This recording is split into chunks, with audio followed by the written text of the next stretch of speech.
Hi hello friends అందరికీ నమస్కారం. ఈరోజు ఈ వీడియోలో తెలంగాణ రాష్ట్ర ప్రజలందరికీ ఒక ముఖ్యమైన అప్డేట్ వచ్చింది. ఏప్రిల్ నెలలో రాష్ట్ర ప్రభుత్వం పలు కీలక పథకాలను అమలు చేయాలని నిర్ణయించి కేబినెట్ సమావేశంలో ఆమోదం తెలిపింది. ఈ నెలలో ఎవరికి ఏ పథకాల ద్వారా ఎంత లబ్ధి అందుతుంది అనేది ఇప్పుడు స్పష్టంగా తెలుసుకుందాం. వీడియోని ఎక్కడ కూడా స్కిప్ చేయకండి ఫ్రెండ్స్, అండ్ వచ్చి చూడండి. వీడియో స్టార్ట్ చేసే ముందు మీకు ఒక small request friends, TG government నుంచి పథకాలకు సంబంధించి ఏ చిన్న అప్డేట్ వచ్చినా మీరు మిస్ కాకుండా ఉండాలంటే వెంటనే మన ఛానల్ని సబ్స్క్రైబ్ చేసుకోండి. అండ్ సబ్స్క్రైబ్ చేసుకున్న వాళ్ళందరూ కూడా సబ్స్క్రైబ్ బటన్ పక్కన ఉన్న గంట సింబల్లో ఆల్ అని పెట్టుకోవడం మర్చిపోకండి ఫ్రెండ్స్. ఇలా పెట్టుకోవడం వల్ల నేను పెట్టే ప్రతి ఒక్క వీడియో మీరు నోటిఫికేషన్ రూపంలో పొందగలరు. అండ్ వీడియో మీద నచ్చితే లైక్ చేయండి ఫ్రెండ్స్. సో ఏమాత్రం లేట్ చేయకుండా వీడియోకి వెళ్ళిపోద్దాం. సో మొదటిగా పెన్షన్ల విషయానికి వస్తే ముందుగా క్లారిటీ కోసం చెప్పాలంటే మార్చి నెల పెన్షన్లు ఇప్పటికే పూర్తయ్యాయి. ఇప్పుడు ఏప్రిల్ నెల నుంచి పెంచిన మొత్తంతో చేయూత, ఆసరా పెన్షన్లు ఇవ్వనున్నారు.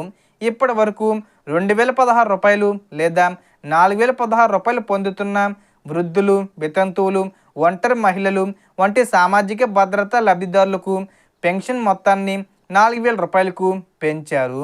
అలాగే దివ్యాంగులకు 4000 రూపాయల నుండి 6000 రూపాయలకు పెంపు చేశారు. ఈ పెన్షన్లు 5 రోజుల పాటు పంపిణీ చేస్తారు. ఒక నెలలో తీసుకోకపోతే తదుపరి నెలలో 2 నెలల మొత్తాన్ని కలిపి ఇస్తారు. ఇక రేషన్ విషయంలో కూడా మార్పులు తీసుకొచ్చారు. కుటుంబంలో ఎంతమంది ఉంటే అంతమందికి ఒక్కొక్కరికి 15 కిలోల బియ్యం చొప్పున ఇవ్వాలని నిర్ణయించారు. ఏప్రిల్, మే, జూన్ నెలల రేషన్ సరుకులను ఒకేసారి పంపిణీ చేస్తారు. బియ్యంతో పాటు పంచదార, కందిపప్పు, రాగులు, జొన్నలు మరియు కొన్ని ప్రాంతాల్లో నూనె కూడా అందించనున్నారు. ఏప్రిల్ 1 నుంచి 12వ తేదీ వరకు ఈ పంపిణీ కొనసాగుతుంది. రైతులకు సంబంధించి రైతు భరోసా పథకం కింద 2వ విడత డబ్బులను ఏప్రిల్ 10 నుంచి వారి ఖాతాల్లో జమ చేయనున్నారు. 1 ఎకరానికి 6000 రూపాయలు, 2 ఎకరాలకు 12000 రూపాయల చొప్పున అందిస్తారు. ఏప్రిల్ చివరిలో 3వ విడత కూడా విడుదల చేసే అవకాశం ఉంది. పంట నష్టం జరిగిన రైతులకు నష్టపరిహారం కూడా ఇవ్వనున్నారు. ఇది 7000 రూపాయల నుండి 20000 రూపాయల వరకు నష్ట శాతాన్ని బట్టి ఉంటుంది. కొత్త పెన్షన్ల కోసం ఏప్రిల్ 2 లేదా 3వ వారంలో ఆన్లైన్ దరఖాస్తులు ప్రారంభించే అవకాశం ఉంది.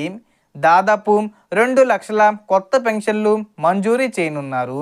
విద్యార్థులకు ఫీజు రియంబర్స్మెంట్ కింద 20000 రూపాయల వరకు నేరుగా ఖాతాల్లో జమ చేయడానికి ప్రభుత్వం సిద్ధంగా ఉంది. దీనికి సంబంధించిన పూర్తి మార్గదర్శకాలు త్వరలో విడుదలవుతాయి. ఇక మహిళల కోసం 18 నుంచి 60 సంవత్సరాల మధ్య వయసున్న అర్హులైన వారికి నెలకు 2500 రూపాయల చొప్పున అందించే పథకాన్ని కూడా ఏప్రిల్ నెలాఖరులోపు అమలు చేయాలని ప్రభుత్వం లక్ష్యంగా పెట్టుకుంది. అలాగే రుణమాఫీకి సంబంధించి పెండింగ్ దరఖాస్తులను పరిశీలించి అర్హుల ఖాతాల్లో డబ్బులు జమ చేయాలని నిర్ణయించింది. మొత్తంగా చూస్తే ఏప్రిల్ నెలలో తెలంగాణ రాష్ట్రంలో పలు కీలక పథకాలు అమలు కావడం ద్వారా ప్రజలకు భారీ స్థాయిలో లబ్ధి చేకూరనుంది. తాజా అప్డేట్స్ తెలుసుకోవాలంటే ఇలాంటి సమాచారాన్ని ఎప్పటికప్పుడు ఫాలో అవుతూ ఉండండి. సో టోటల్ ఇన్ఫర్మేషన్ ఇది ఫ్రెండ్స్. మీకు ఈ వీడియో నచ్చితే లైక్ చేయండి, షేర్ చేయండి అండ్ సబ్స్క్రైబ్ చేసుకోండి. Thanks for watching.